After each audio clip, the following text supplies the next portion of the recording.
Mission Station on Space to Ground. Welcome to Space to Ground, your weekly look at what's happening on board the International Space Station. I'm Dan Hewitt. Dealing with a mess of electronics cables is just a fact of life here on Earth, and it turns out it's no different in space. The Expedition 42 crew started routing a number of power and data cables inside the station to prepare for 3 upcoming spacewalks by NASA's Butch Wilmore and Terry Virts.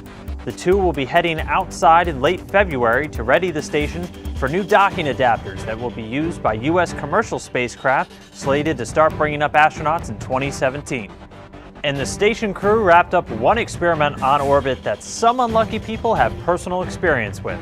Micro 5 aims to better understand the risks of infections in space explorers on long missions.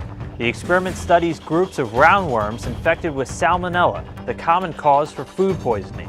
Learning how the worms and salmonella react together in microgravity provides a ground floor to start developing vaccines and other new methods for treating infectious diseases for people in space and down here on Earth. And this week, Hardy B asked us, how long would it take to completely refill the station with air?